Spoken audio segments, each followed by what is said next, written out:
समय का खेल अतीत वर्तमान और भविष्य का चक्र। समय की भूल भुलैया, क्या हम एक अनंत लूप में फंसे हैं? समय यात्रा हमेशा से ही विज्ञान और कल्पना का रोमांचक विषय रहा है। हम सभी ने कभी न कभी यह सोचा होगा कि अगर मैं भविष्य में जा सकता तो मैं क्या बदलता, या अगर मेरा भविष्य का स्वरूप मुझसे मिलने आए और कुछ बदलाव करने को कहे तो क्या मैं उसे मानूंगा। लेकिन अगर समय यात्रा संभव होती तो क्या यह बदलाव एक बार की प्रक्रिया होगी, या हम एक अंतहीन चक्र इन्फिनाइट लूप में फंस जाएंगे। यह कहानी इसी विचार पर आधारित है। अगर 20 साल बाद का हम वर्तमान में आकर हमें अपने भविष्य को सुधारने के लिए कुछ बदलाव करने को कहे तो क्या वह लूप हमेशा चलता रहेगा।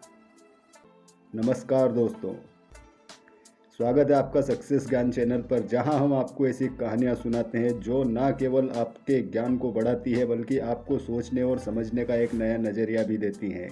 यहाँ विज्ञान, कल्पना और जीवन के गहरे रहस्यों को वैज्ञानिक सिद्धांतों की रोशनी में देखने का मौका मिलता है। आज की कहानी समय यात्रा, टाइम ट्रेवल की संभावनाओं और उससे मिलने वाले अवसरों और उससे जुड़ी संभावित परेशानियों को समझने की एक कोशिश है। क्या होगा अगर हम अपने अतीत या भविष्य में जाकर कुछ बदलाव कर सकें? क्या ये बदलाव हमारे जीवन को बेहतर बनाएंगे या हमें और भी जटिल परिस्थितियों में डाल देंगे? तो चलिए तैयार हो जाइए आज के इस अद्भुत और रोमांचक सफ़र के लिए, जहां हम समय, भविष्य और उसकी अनोखी पहेलियों को समझने की कोशिश करेंगे। तो चलिए इस रोमांचक और दिमाग घुमा देने वाली यात्रा की शुरुआत करते हैं।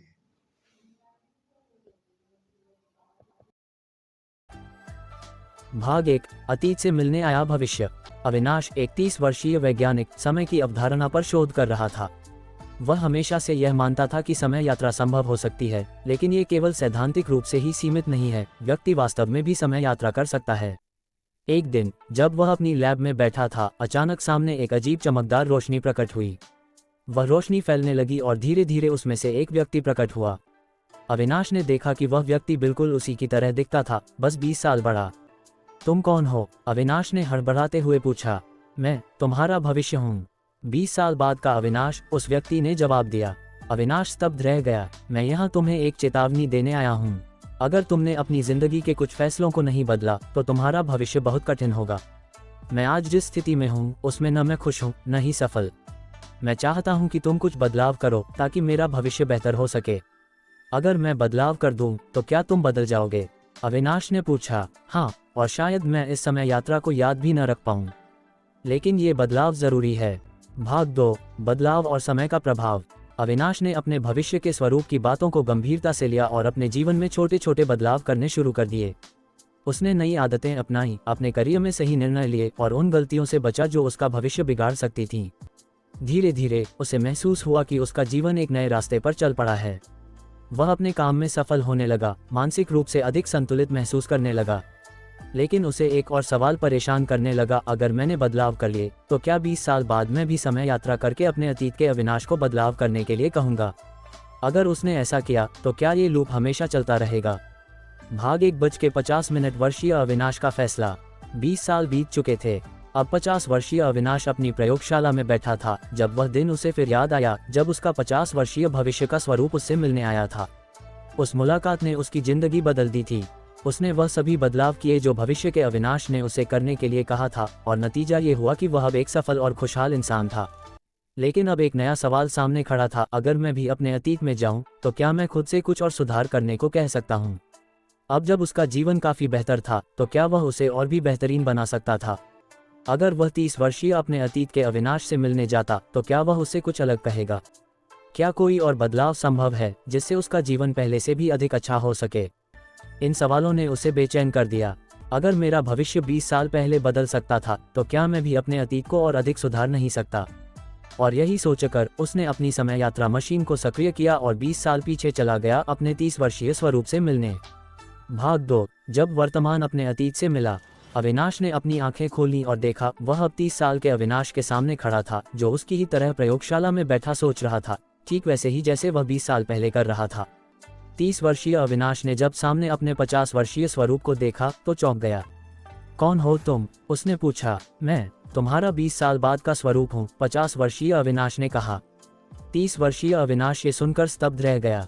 लेकिन तुम तो पहले भी आए थे। मेरा मतलब है, मेरा 50 वर्षीय स्वरूप मुझसे पहले भी मिलने आया था और उसने मुझे बदलाव करने को कहा था। मैंने वह सभी बदलाव कर लिए। फिर अब तुम क्यों आए हो? 50 वर्षीय अविनाश मुस्कुराया। हाँ, तुम्हारा भविष्य का एक स्वरूप पहले ही तुमसे मिलने आ चुका था और उसने तुम्हें जो बदलाव करने को कहा वे तुमने किए। और देखो, मैं आज यहाँ हूँ, एक बेहतर स्थिति में, खुश और सफल। लेकिन क्या? 30 वर्षीय अविनाश ने उत्सुकता से पूछा। अब मैं यहाँ हूँ क्योंकि मैं देखना चाहता हूँ कि क्या मेरे जीवन को और भी बेहतरीन बनाया जा सकता है। मैंने जो सुधार किए वे सही थे, लेकिन अगर मैं कुछ और बेहतर निर्णय लेता तो शायद मेरा भविष्य और भी उज्जवल हो सकता था। 30 वर्षीय अविनाश ने थोड़ा सोचा। तो तुम मुझे और कौन से बदलाव करने को कहोगे? 50 वर्षीय अविनाश ने गहरी सांस ली और कहा, एक, जो सफलता मैंने हासिल की वह और जल्दी भी मिल सकती थी अगर मैंने और भी बड़े निर्णय लिए होते। तुम और जोखिम उठाने से मत डरो। 2, कुछ रिश्ते जो मैंने 40 की उम्र में सुधारने की कोशिश की वे पहले भी सुधार सकता था, जिससे मेरी जिंदगी और बेहतर होती। तुम उन रिश्तों को अभी से सुधारने की कोशिश करो। 3, स्वास्थ्य को लेकर मैंने 45 की उम्र में जागरूकता बढ़ाई, लेकिन अगर मैं 30 की उम्र में ही यह कर लेता तो शायद मैं और अधिक ऊर्जावान होता। 30 वर्षीय अविनाश ने सिर हिलाया। इसका मतलब है कि मेरा भविष्य एक और बदलाव से बेहतर हो सकता है। हाँ, 50 वर्षीय अविनाश ने जवाब दिया। और यह साबित करता है कि समय यात्रा एक लूप में चलती है।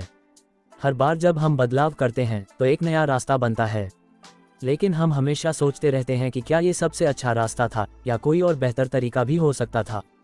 भाग 3, समय लूप का प्रभाव। 30 वर्षीय अविनाश ने अब नई रणनीतियां अपनाई। उसने अपने जीवन में और भी बड़े बदलाव किए, वह पहले से भी ज्यादा साहसी बन गया। उसने अपने करियर में कुछ और क्रांतिकारी फैसले लिए और उसने अपने स्वास्थ्य और रिश्तों पर अधिक ध्यान देना शुरू कर दिया। अब सवाल ये था, अगर उसने ये सभी बदलाव कर लिए तो उसका भविष्य क्या होगा? क्या अब 50 वर्षीय अविनाश उसी स्थिति में रहेगा जहां से वह आया था, या वह भी बदल जाएगा? भाग 4, जब भविष्य बदल गया। अब 20 साल फिर से बीत चुके थे। अब 50 वर्षीय अविनाश पहले से कहीं अधिक सफल और खुश था।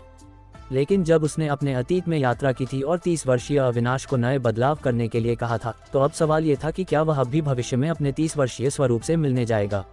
अगर वह समय यात्रा न करता तो वह समय चक्र टूट जाता, लेकिन अगर उसने फिर से यात्रा की तो यह चक्र अनंत रूप से चलता रहता। इसका एक और परिणाम ये हुआ कि अब जो 50 वर्षीय अविनाश 20 साल पहले उससे मिलने आया था वह अब अस्तित्व में ही नहीं था। क्यों? क्योंकि जो भविष्य का अविनाश 30 वर्षीय अविनाश से मिलने आया था वह एक अलग परिस्थिति से आया था। लेकिन 30 वर्षीय अविनाश ने अब नए बदलाव किए तो 50 वर्षीय अविनाश का भविष्य फिर से बदल गया। अब जो 50 वर्षीय अविनाश वर्तमान में है वह पूरी तरह से अलग समयरेखा टाइमलाइन में प्रवेश कर चुका है। विश्लेषणात्मक निष्कर्ष। क्या समय लूप अनंत है? 1, समय यात्रा एक नई टाइमलाइन बना सकती है, लेकिन ये तय नहीं किया जा सकता कि यह सबसे अच्छी टाइमलाइन होगी। 2, हर बार जब कोई व्यक्ति अपने अतीत में जाकर बदलाव करता है तो उसका भविष्य फिर से नया बन जाता है, जिससे पुराने भविष्य का अस्तित्व ही समाप्त हो जाता है। 3, अगर हर इंसान अपने अतीत में जाकर अपने वर्तमान को सुधारने की कोशिश करता रहेगा तो यह अनंत चक्र में बदल जाएगा, एक ऐसा लूप जो कभी खत्म नहीं होगा। निष्कर्ष। अविनाश की यह कहानी केवल एक कल्पना नहीं है, बल्कि यह ब्लॉक यूनिवर्स थ्योरी के सिद्धांत से भी मेल खाती है, जो बताती है कि भूत, भविष्य और वर्तमान पहले से ही मौजूद हैं। इस सिद्धांत के अनुसार समय कोई बहने वाली नदी नहीं है, बल्कि यह पहले से ही एक 4 आयामी संरचना 4D स्ट्रक्चर के रूप में मौजूद है। हम केवल उसमें एक विशेष बिंदु पर होते हैं और इसे अनुभव कर रहे होते हैं। लेकिन सवाल यह उठता है कि अगर भविष्य पहले से तय है तो क्या हम उसमें बदलाव कर सकते हैं? क्या समय यात्रा करने वाले अविनाश के फैसलों ने सच में उसका भविष्य बदला, या वह पहले से ही ऐसा करने के लिए नियत था?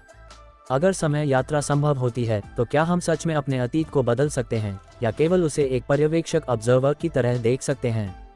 और जो 50 वर्षीय अविनाश जो पहले वाले 30 वर्षीय अविनाश से मिलने आया था, जब पहले वाला 30 वर्षीय अविनाश 50 वर्ष का हुआ तो जो 50 वर्षीय अविनाश था वह वर्तमान में कहाँ और किस स्थिति में होगा? ये कहानी हमें ये सोचने पर मजबूर करती है कि हम जो भी निर्णय लेते हैं वे केवल हमारे लिए ही नहीं, बल्कि पूरे ब्रह्मांड के समय प्रवाह में एक महत्वपूर्ण भूमिका निभाते हैं। यदि समय वास्तव में एक ब्लॉक की तरह स्थिर है तो क्या हमारे पास कोई वास्तविक स्वतंत्रता, फ्री विल है, या हम केवल पहले से निर्धारित समय रेखा का अनुसरण कर रहे हैं? क्या समय सच में बदला जा सकता है, या हम केवल समय के भ्रम में जी रहे हैं? ये सवाल विज्ञान के लिए भी अनसुलझा है और आपके और हमारे लिए भी, क्योंकि अगर समय यात्रा संभव हुई तो क्या ये बदलाव केवल एक नए लूप की शुरुआत होगी? ये कहानी दिखाती है कि समय यात्रा केवल एक सुधार का तरीका नहीं, बल्कि एक अनंत चक्र भी बन सकती है। अगर कोई व्यक्ति अपने अतीत में जाकर बदलाव करता है तो भविष्य खुद बदल जाता है, और वह व्यक्ति जो पहले भविष्य में था वह अब अलग ही समय रेखा में होता है। यानी समय यात्रा न केवल हमें अपने अतीत को सुधारने का अवसर देती है, बल्कि यह हमारे भविष्य को भी पूरी तरह से नया रूप दे सकती है, एक ऐसा रूप जिसकी हमने कभी कल्पना भी नहीं की होगी।